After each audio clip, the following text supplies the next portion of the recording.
Internaute Diaspora 8 TV, ravi de vous retrouver. Dañuy kontaan saa su ne di leen di présenter seen émission les vidéos de la diaspora. Tey nag dañuy changer registre. On va pas parler du people, mais la campagne oblige. On va plutôt parler de la politique avec Mamadou Gueye. Dinaa ko présenter ci kanam, mais nag damay bàyyi mu nuyoog suñu internaute yi. Monsieur Gueye ñu ngi lay nuyu. ñu ngi lay fay madame Mané di la nuyu di nuyu sa collaborateur yi ngay liggéeyal di nuyu mbokki internet yi ñuy déglu di ñu seetaan partout dans le monde di ñaan yàlla lépp luñ fi wax mu nekk njariñ pour askan bi. Merci. ñu ngi kontaan monsieur Gueye ci dalal bi ñu dalal déjà ce lieu de travail lañ la fekk chambouler un peu sa agenda ndax rendez-vous yi mais bon ñu ngi la ciy remercier. Je rappelle que vous êtes le coordonnateur national de la FJR, la Fédération nationale des jeunes réformatrices, structure bu nekk ci parti LDR Yeesal bu Mamadou Diagne Fada. Vous partez aussi sous la bannière de la coalition Benno Bokk Yaakaar. Yéen a ngi battre campagne, seen programme lan la? Voilà, effectivement madame Mané comme ni nga ko waxee ñun ñi ngi bokk ci parti bu ñuy wax LDR Yeesal, les démocrates réformateurs Yeesal. Ki ko jiite mooy le président Modou Diagne Fada. Je pense que nekkatul ku ñuy présenté fii ci Sénégal ak même au-delà de nos frontières. Man yàlla dogal ma jiite kuréelu ndaw ñi ñuy wax FJR, la Fédération des jeunesses réformatrices. ndax bu ñu waxee jeunesse réformatrice rek day ëmb ñëpp a ngi ci biir ñi jàng ñi jàngul tout corps de métier confondu ñëpp ñoo ngi ci biir. Pour ñëw ci sa laaj bi ñun yàlla dogal na dañu nekk un parti allié du président Macky Sall loolu nag du lu bees. Parce que suñu alliance ak président Macky Sall ça remonte depuis 2018-2019 à la veille des élections présidentielles. Le président Macky Sall son excellence tàllal loxo le président Modou Diagne Fada xamal ko ni ñoo bokk njabootu politique bi ñu jógee muy le parti démocratique sénégalais bokk ay valeurs yu ñuy défendre bokk idéologie muy libéralisme bokk doctrine kon war nañu mën a ànd aussi liggéey. Ci kaw loolu le président Fada ne ko ñun de dañu jëm ci élection mais li ma xalaat ci ànd mooy dañuy ànd wuti ñun ñëpp bu ñu gañee ñu xam ne gañe nañ bu ñu gañewul ñu xam ne loolu la yàlla dogal. Mu ñëw consulter la base waxtaan ak ñëpp ñu jox ko carte blanche mu ànd ak moom ñu dem liggéey depuis 2019. Yàlla dogal depuis boobu aussi alliance bi ñu ngi koy doxal dans la plus belle des manières ndax li tax ma wax ko mooy ñun duñu parti boo xam ne dañuy compter ci alliance bi. Yeesal malgré que c'est une jeune formation politique mais qui ne cesse de faire ses preuves. Parti bu dynamique la ñi ngi koy doxal instance yaa ngi dund ñu koy yor ñu ngànk instance yi aussi ñu ngi koy dundal. Ci kaw loolu ñun le programme bii nga xam ne tey moom la ñu porté pour législative yi autant nous avions fait un apport dañu defoon un document xaatim ko jébbal ko président Macky Sall ne ko lii mooy suñu apport nii lañ jàppe ne réew mi nii lañ ko war a doxale ñoom ñu accepté ko jël loolu en grande partie greffé ko ci programme bi nga xam ne tey moom la njiitu réew mi doxale muy le PSE bu ñu demee tey ñi ngi wax PAP 2 et tout donc ci programme boobu ñun dañ ko approprié wu ba tax na tey jàpp nañ ne mooy suñu élément de campagne parce que mooy suñu bilan. Parce que bilan bi mënuñu ko dissocier amul bilan Macky Sall bilan allié le bilan reste le même. Alors ci kaw loolu ñu jàpp ne am na liggéey bu am solo boo xam ne le président Macky Sall def na ko ci kaw réew mi. Li tax ñu wax ko mooy tey secteur boo laal xëy na mënoo wax lépp ndax gëm naa ni temps bi duñu ko may mais dañuy xool les secteurs phares ñu xool liggéey bu am solo bi nga xam ne def na ko fi. Tey mën nañu jël exemple secteur infrastructurel secteur infrastructurel bu ñu ko waxee y a les infrastructures sociaux de base yi nga xam ne aussi tey foo dem dañ koy soxla muy hôpitaux yi nekk ci yeneen ndaje yoo xam ne yeneen bërëb yoo xam ne nit ñi dañ koy soxla di ko yittewoo tey defe naa santé dañu am benn nouveau souffle ndax y a beaucoup d'hôpitaux yoo xam ne dañ leen érigé en un temps record bëri na personnel sanitaire bi ñu yokk ko doté leen de matériel parce que santé dafa nekk loo xam ne c'est priorité la ci réew mu. Mais est-ce que c'est pas ciblé? C'est parce que du temps dans toutes les régions, parce que sur l'internet aussi dañuy gis des photos yoo xam ne bu ñu indee bilan président Macky Sall ak aussi effort yi mu def ci côté santé ça reste li ñu war a def. waaw am na xam nga tey li ñuy wax rek bilan boo gis day am actif am passif je pense que tey PSE bi boo ko càmbaree lire ko horizon 2035 lañ la wax. C'est-à-dire que du loo xam ne nii dañ koy voilà mais am na liggéey bu am solo am na jéego yu am solo yoo xam ne def na ko ci parce que beaucoup d'hôpitaux yoo xam ne érigé nañ ko de niveau 3 ou même plus ci les grandes villes parce que nag grandes villes yi c'est normal tey boo mel ne dem fu mel ni ay Guédiawaye dem Touba yooyu je pense que ce sont de grandes villes c'est normal parce que foofu y a une forte demande bu nga xam ne population bi moom lay exercer par rapport ak structure sanitaire yi moo tax ñooñu ñu yokkal leen seen ay jumtukaay ay hôpital Baudouin bëri nañu hôpitaux yu bëri yoo xam ne nii defar nañ ko yokk seen doté leen de matériel bi leen di permettre ñu mën a liggéey mais en plus yokk seen personnel de santé. mais Dalal Jàmm aussi c'est pas encore opérationnel. mais Dalal Jàmm ci siège boobu la nekk. Ça va bientôt léegi ñu réceptionné ko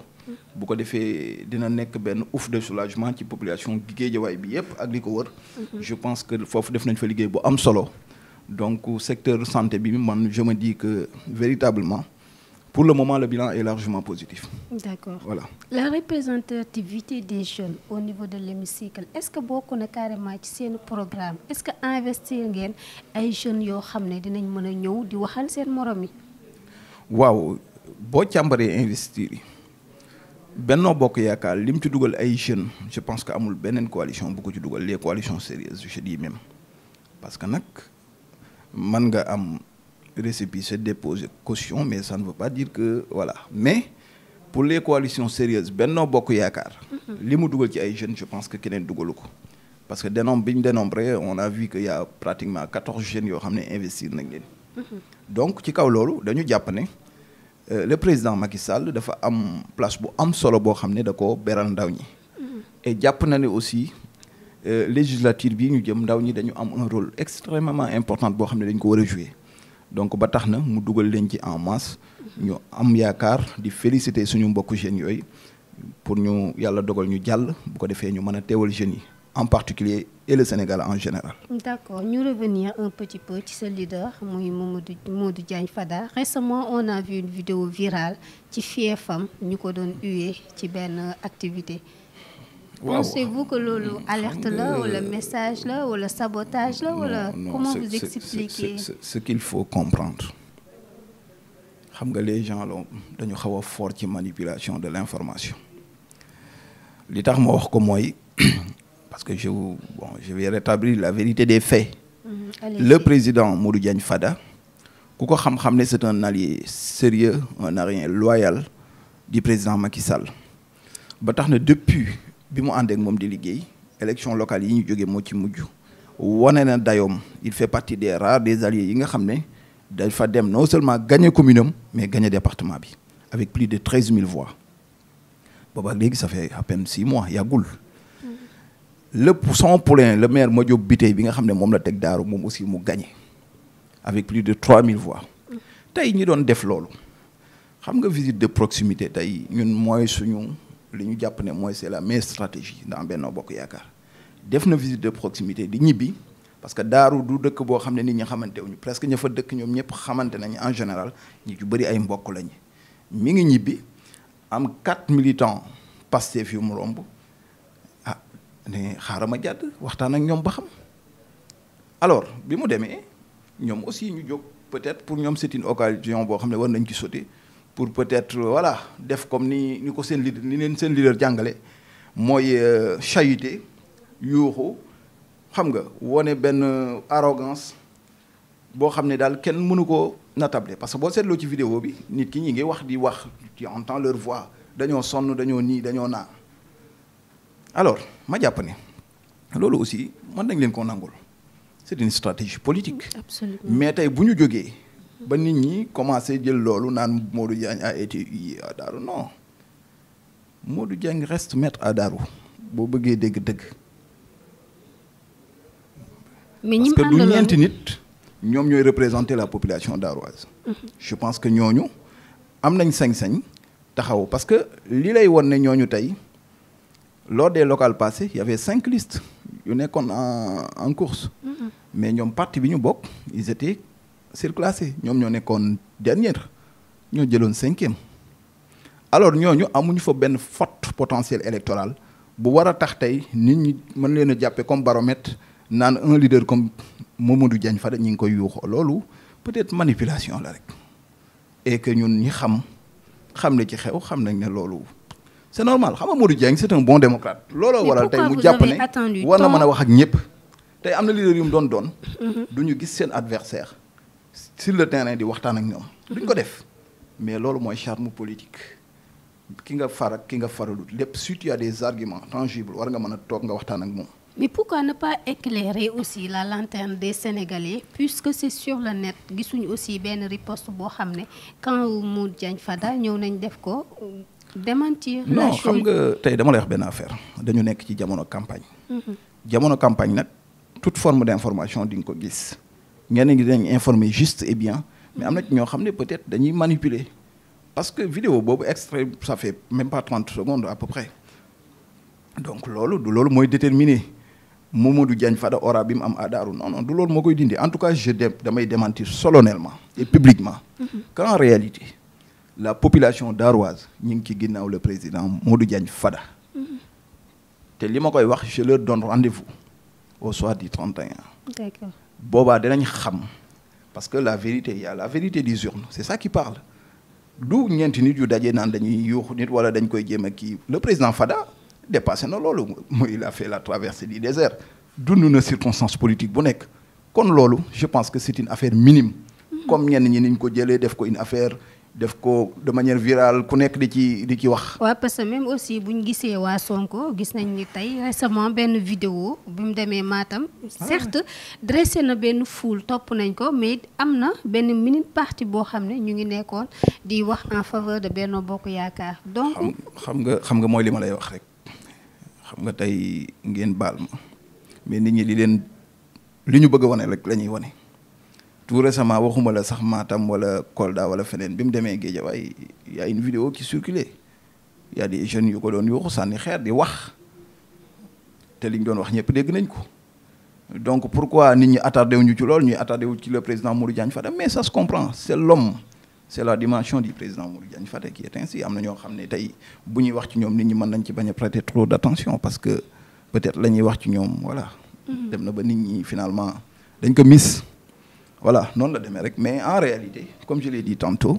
le président Modou Diagne Fada son notoriété politique reste intacte à Darou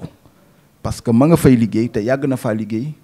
presque 20 ans am na lu bëri loo xam ne tey bu ko population Darou di bénéficier wu c'est grâce à lui. D'accord. donc loolu moom je pense que reconnaissance boobu waa Darou am nañ ko ci moom d'autant plus que il s'est battu pour qu'une femme de Darou soit investie sur les listes. donc loolu aussi je pense que mais attends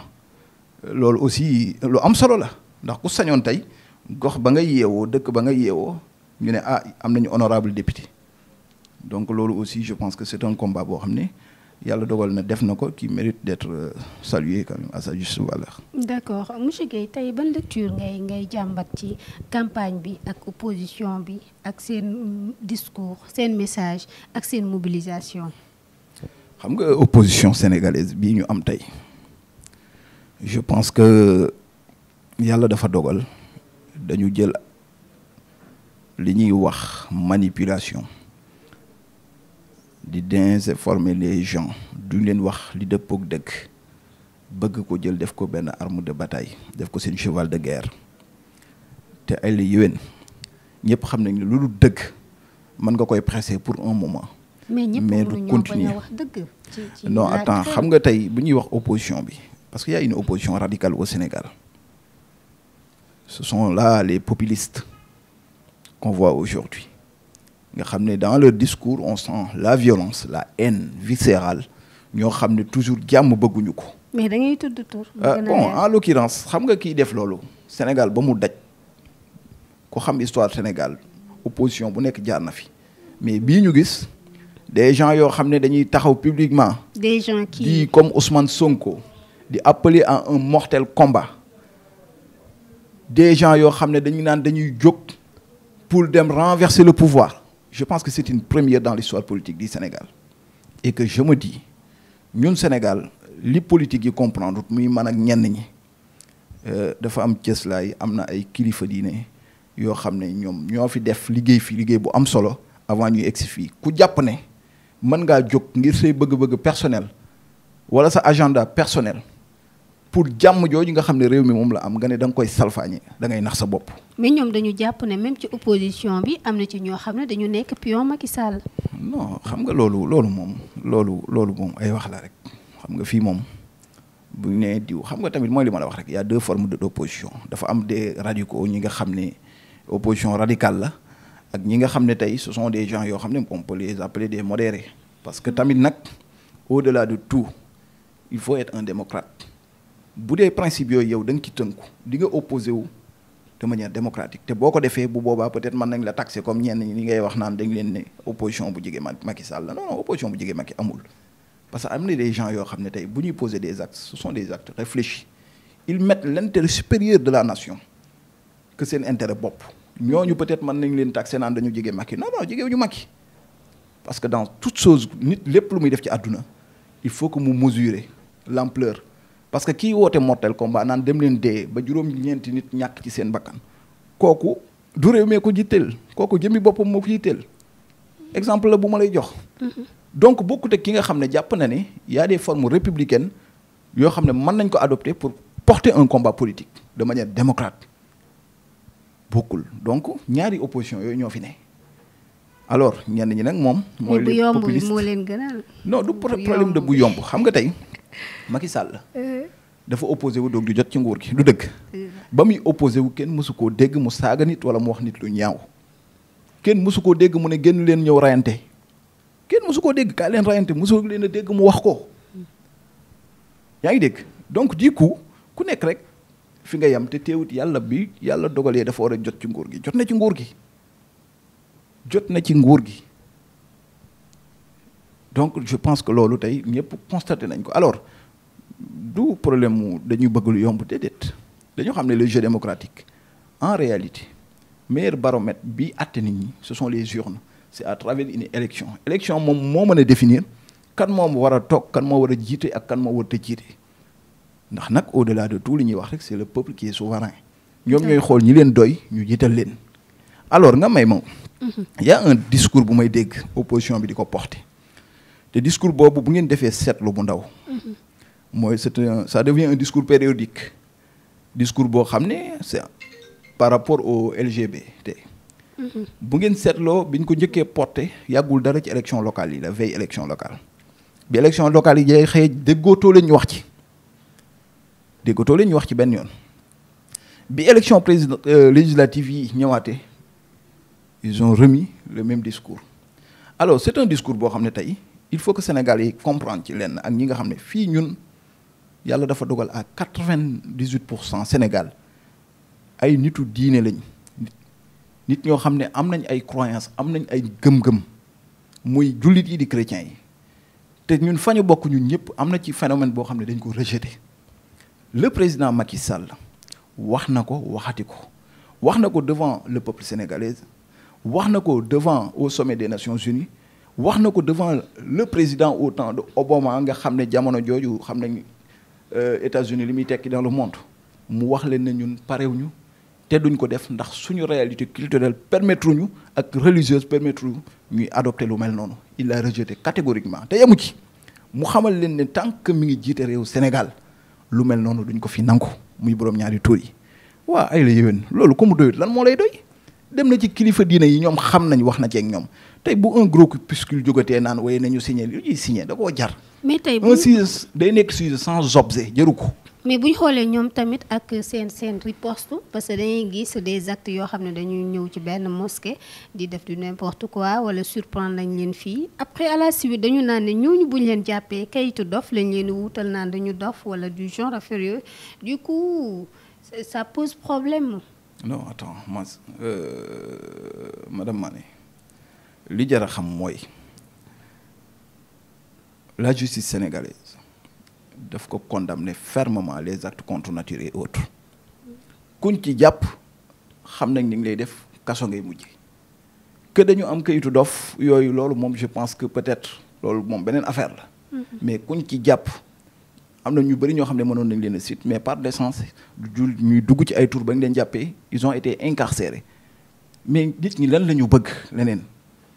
donc je pense que am na loo xam ne c'est un non débat waruñu nangu sax sénégalais yi ñuy jël un débat pareil bu yàggee dafa mel ni dañ koy banaliser.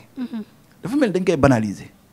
donc voilà donc je pense que loolu il faut que nit ñi yeewu ci xam ne c'est une arme bu ñuy utiliser peut-être pour jaxase xelu askan bi pour lëndëmal xelu askan bi ci loo xam ne du dëgg ci loo xam ne amut président doxewut noonu waxewul noonu jugul di liggéey ci lu jëm ci loolu. donc je pense que loolu leer na. D'accord. Voilà. Ça a été un plaisir, monsieur Guèye. Avant-dernière question. Quel message à ces jeunes yi nga xam ne war nañ tànn ñi nga xam ne ñoo leen di représenter au niveau de l'hémicycle parce que assemblée bi ñu gis législature bi passé gis nañ fa ay comportement wala ay actes yoo xam ne sénégalais yu bëri nawloo wuñ actes yooyu ñu amaat ko ci nouvelle législature bi nga xam ne moom lañ bëgg. ay actes yi voilà xam nga législature moom boo gis rek. am na un côté positif comme un côté négatif. Alors mais li jara xool jara càmbar mooy ban apport la ñu amoon ndax seen rôle joué nañ ko pleinement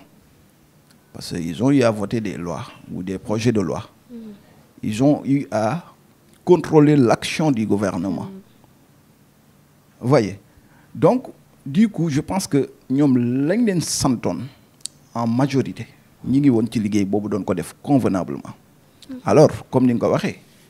lu parfait amul du ñàkk ay entorse par rapport ak yenn démarches yi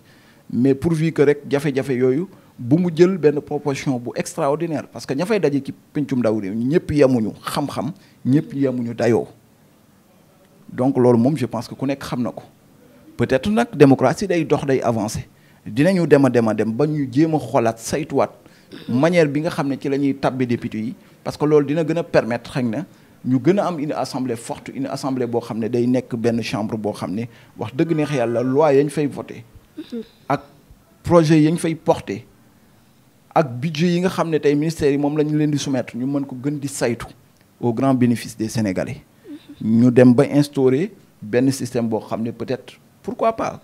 ne ñi nga xam ne tey jàng nañ ku amul bac waroo mën a nekk un parlementaire parce que au moins war nga am benn bagage intellectuel boo xam ne dina la permettre au moins nga war a mën a au moins yenn questions yi bu ñu ko posé nga mën ci mën a am xam-xam loolu aussi je pense que démocratie day dox war nañu mën a dem ba àgg ba toll foofu